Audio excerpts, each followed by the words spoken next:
a maverick. A maverick. Maverick. I don't know what you consider a maverick. I suppose it's unique.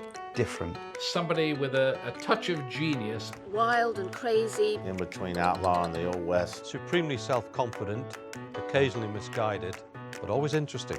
Either you're a maverick or you're not. That's the way it is. An artist. Wild thing, that's what everybody wants to call John Daly. I guess you could say I'm a maverick.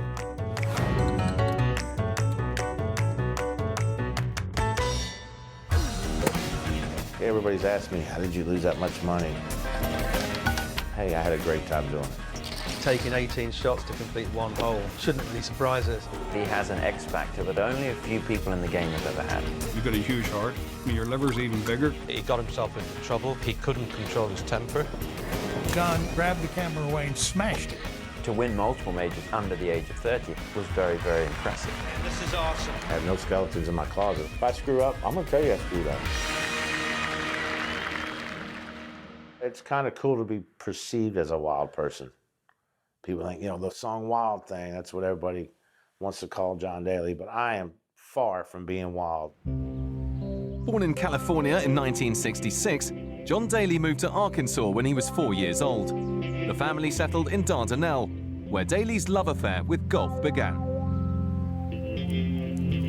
I mean, I kind of grew up, you know, always telling the truth, being honest about what you do, and, you know, luckily for me, I was always, when I grew up playing the game of golf, I'm self-taught, and I grew up around older people. I wasn't a kid that went around hanging out with kids that were my age. When his dad bought him his first set of golf clubs, Jack Nicklaus McGregor golf clubs, and they were full size, but John Daly was 4 years old, so every time he swung, managing to swing it in the first place would have been a miracle, but he did. And obviously the weight of it just makes it almost hit the floor. And he never wanted to have them cut down. He had a very troubled relationship with his father. Sometimes his father, who was a crazy, mean drunk, would push him around. His dad was, you know, a bit of an alcoholic. At one point, I believe he actually put a gun in John Daly's eye. And that's not when he was a kid, this is when he was actually on the tour. That troubled past would inform the future, and though many saw him as an outsider, Daly, in his own inimitable style, would prove he belonged. The perception of him was that he was some kind of illiterate redneck who come out of the woods of rural America and didn't know how to hold a knife and a fork. That was entirely wrong. Golf has always suffered from the elitist image. You know, that John was anything but that. He was an ordinary person. As extraordinary as he turned out to be, he was, you know, a blue-collar, working-class guy that made it to the top. He seemed to represent the sort of common working man, if you like, and the fact that you didn't need to be a spoiled college kid. Although he did go to college, he didn't complete his degree, but he appeared to be the opposite of the rather spoiled college kid who ends up playing on the PGA Tour in America.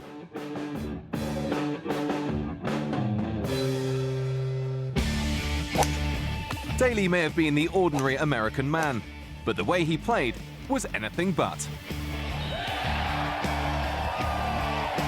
When Daly came along, he started hitting the ball over 300 yards and started doing things that people hadn't done before. John Daly, the new longest hitter on the PGA Tour. The way that he swung it, he gets way past where he should do. The club head is pointing towards the ground. It flies in the face of all convention.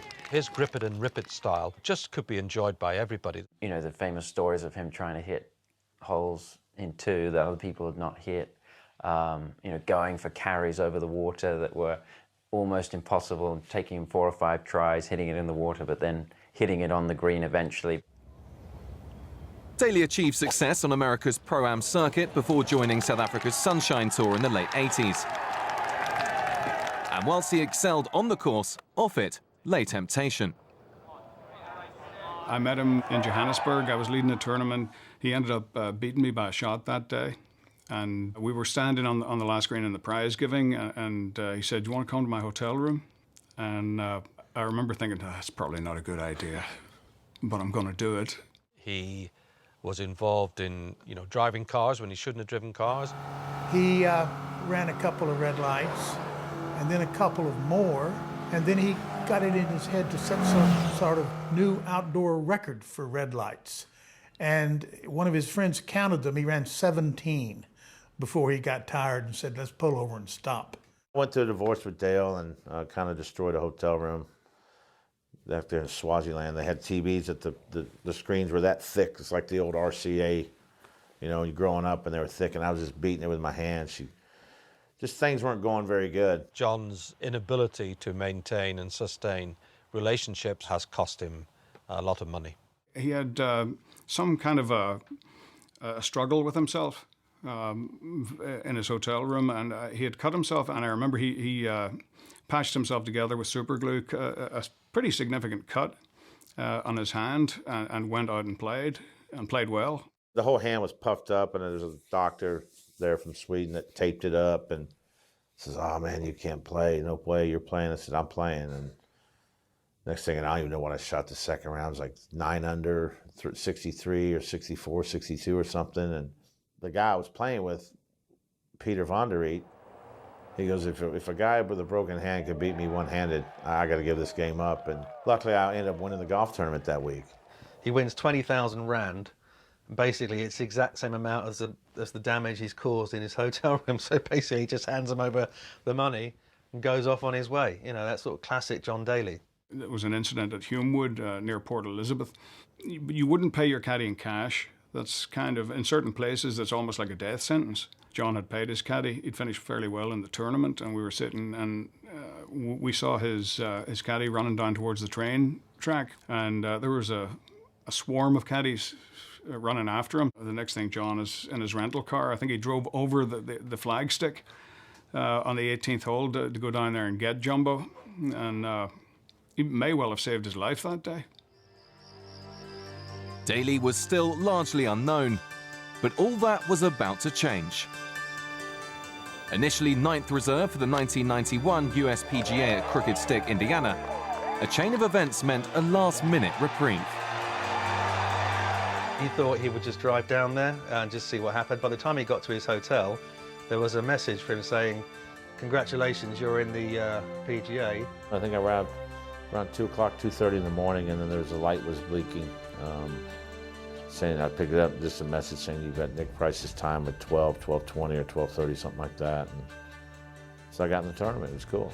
His chances of playing it weren't probably as good as mine at the time. He wasn't even a PGA Tour regular at that time, really. When he comes in as an alternate in the PGA Championship, you're supposed to choke. No, you're supposed to be frightened. There was never any fear. Putting to chipping to long iron play, 3-wood, the driver, everything was just clicking. He got in front, and he kept going in front. And of course, it was one of those weeks where, this guy, he can't win. Somebody's going to catch him. He's going to come back. Somebody will make a birdie. He'll make a double bogey. No, he didn't. He just kept going on, played better and better. Having led the field at the halfway stage, Daly would not be caught. In only his 3rd major appearance, he took his 1st major title, finishing 3 shots ahead of the field. Incredibly, the 9th reserve was now US PGA champion. On the last day, there was 80,000 people, going crazy for this guy because no one had ever seen anything like it. It felt great. I think we took a limo through McDonald's with me and, God, I can't remember all the guys that were with me. Bud Mark, my agent. Yeah, we just took a limo right through McDonald's. The first prize check was, it might have been $250,000, something like that. John might have spent that before he got back to his hotel, or at least invested it in something. In fact, he gave $30,000 to the family of a spectator who had died after being struck by lightning during the tournament. For Daly, there were more important benefits to becoming a major champion. Knowing that I, had a 10-year exemption in all the majors and everything, it was just like a relief that knowing I didn't have to worry about, what my job was going to be for the next 10 years. Earning the money that he then earned, I think, became a problem, and part of his problem was that he was too generous with it, and he liked to have a party and liked to have a good time. I was more of a binge drinker. I didn't have to go out to drink. I could social drink with people, my friends. I like sitting around in a room or at my bus or whatever and drinking with my friends. It wasn't like the way the media, I was a partier every night.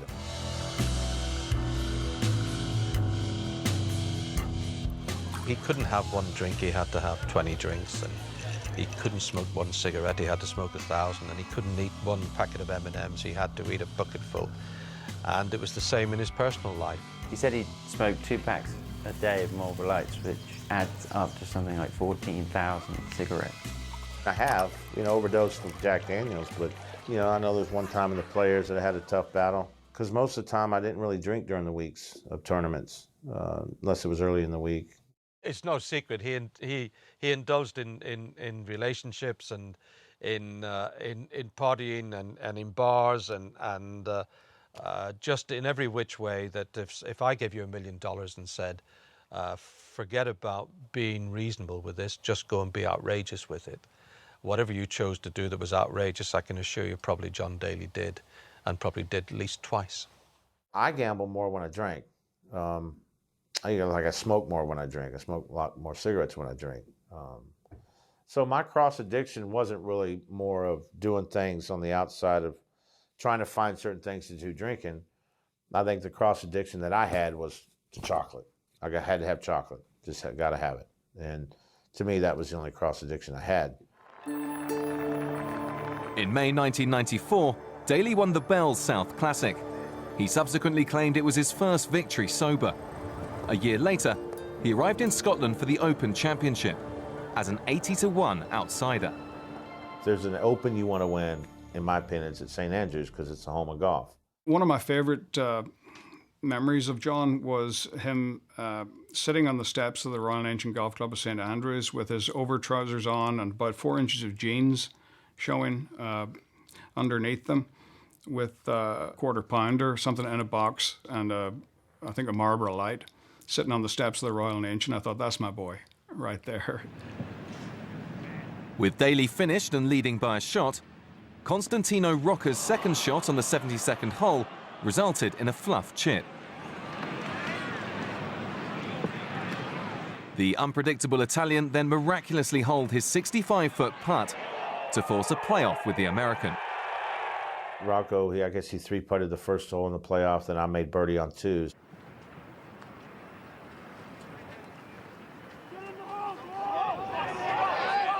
So I'm up 2 going into 17, and then I kind of knew I had it won after he hit his second shot in the bunker there on 17, where it took him 3 or 4 to get out.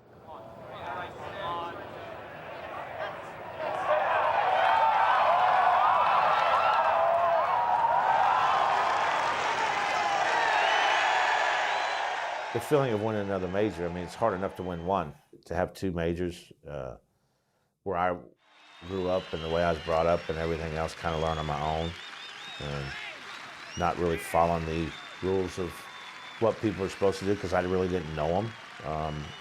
I can say I'm pretty proud of that. To win multiple majors is quite something. To do it under the age of 30, as he did, was very, very impressive. And for a player who, didn't grow up playing links golf. John Daly. Some blue-collar guy from Dardanelle, Arkansas, winning the home of golf. It give me the sense of feeling that, maybe I do belong out here at that time. A lot of Diet Coke. I think I put chocolate ice cream in the jug, the clear jug. Had a lot of M&Ms. Had a lot of Otis Spunkmeyer. And then they sent Mars bars and all sorts of stuff came in my locker. He had a bet with his team that if he won, everybody had to shave their head. And of course, he did go on to win. They all just kind of did it as a laugh right after the championship. President Clinton was calling. And when I got on the phone, I just said, hey, Bill, there's a couple tickets in Arkansas, speeding tickets. Can you get those off of these? Hey, this is recorded, John. So, well, so what?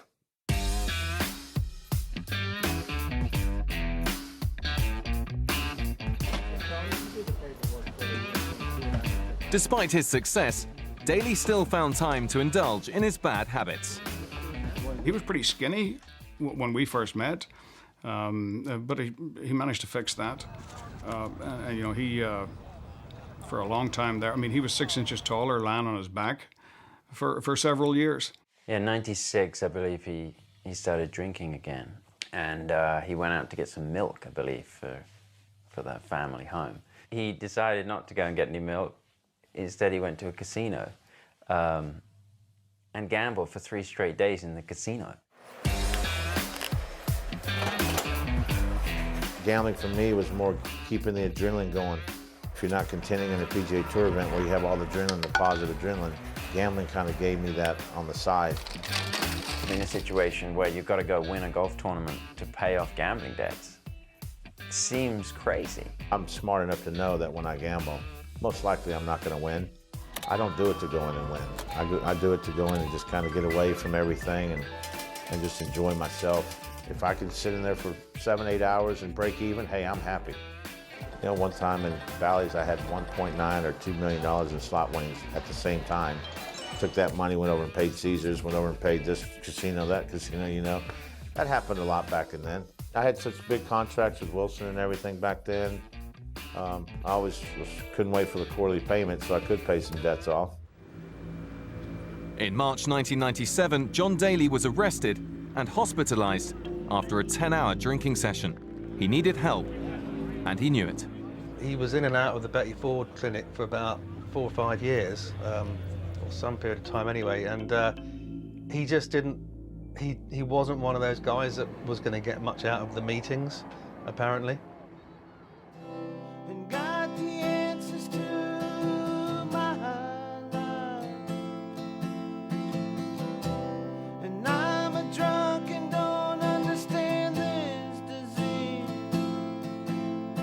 I didn't know what to do. I mean, believe it or not, I haven't told a lot of people this, but there was a lot of suicidal thoughts in me. When you saw him with his struggles, when you were watching him and he had the shakes on the golf course, you felt sorry for the guy. He had issues, and I'm sure he still does. I mean, he still battles those. It's estimated Daly has made around $10 million in on-course earnings since his professional career began.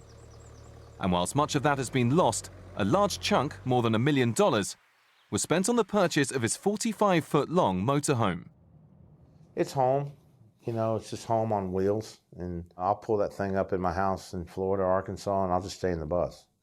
Everything's there. I can sleep in my own bed. Don't have to pack, unpack. Knocked on the door. You know, he was in his boxer shorts, you know, a T-shirt, you know, and little John wasn't there, but his playpen was there, and it was built out of a series of Miller Lite boxes, you know, in the corner in this $1 million plus bus. Daly eventually made a comeback in 1998, but would have to wait 6 years to claim his first victory in 189 events. He always gave great value. John Daly was always worth the price of a ticket. He would hit the wrong club at times, the driver, when you didn't need to be doing that. You could finish, you know, very high in the tournament by hitting, you know, a 3-iron off the tee or something like that. But the crowd didn't want to see that from John Daly, and he gave them what they wanted when it cost him personally. He was doing a clinic in Portland, and there's a grandstand set up behind the driving range, and so Daly goes to hit it, but he turns around and he rips it 300 yards over these people's heads. I mean, if he had caught it a little bit thin, he could have killed somebody. I don't think the PGA Tour saw the funny side. Dean Beeman, the commissioner of the tour, fined Daly, I think it was $30,000. When I got beat by Tiger in Harding Park in the American Express World Golf Championship or something, I putted horrible all week. Played great, just putted bad. And 3-putted in the playoff, and the $700-something thousand, I just went to Vegas. I didn't care if I won or lost. I was so mad I lost the tournament. He ends up losing $1.65 million, I believe, is what he said. I don't know, with the tax returns we looked up from 92 to 2006 or 7. You know, I'd won like $45 million over those years and lost like $96 million. So, you know, $51 to $55 million was lost. Everybody's asked me, how did you lose that much money? Hey, I had a great time doing it. It wasn't like I put it in bad investments. You know, I've done that as well, you know, over $8, $9, $10 million, but $55 million or $51 million, whatever it is, but I had a great time doing it. Each spring, half a mile outside the gates of Augusta National Golf Club, the sight of John Daly setting up shop and selling his own merchandise during the US Masters has become a regular attraction for visiting golf fans. You know, it gives me a chance to see the fans, whether I'm playing Augusta or not, and to be able to, you know, sell them something that they can take home and sign it for them that might mean something to them. Once in 2008, a spectator taking pictures of him a little too close, and John grabbed the camera away and smashed it. John Daly's penchant for walking off the golf course was never better epitomised in the 2011 Australian Open, getting into a bad way, shooting a 14 or something on one hole, and then walking off, and his excuse was that he ran out of golf balls. He hit so many into the water. You know, there's times that I've thrown in the towel playing the game of golf in the 90s and stuff, but I think it's more dealing with the issues that I've had off the course to try and grind through life. John Daly taking 18 shots to complete one hole in a tournament shouldn't really surprise us. I think there's demons in there that basically can creep in, and he just does not care. In the summer of 2015, at the PGA Championship, Daly grabbed the headlines again, but for all the wrong reasons.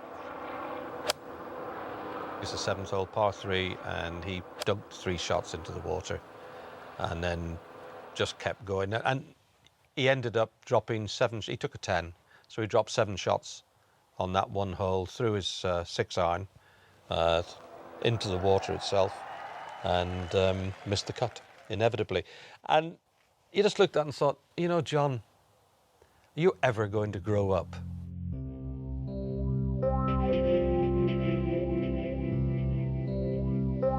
You know, he has this this game of Russian roulette with the Grim Reaper.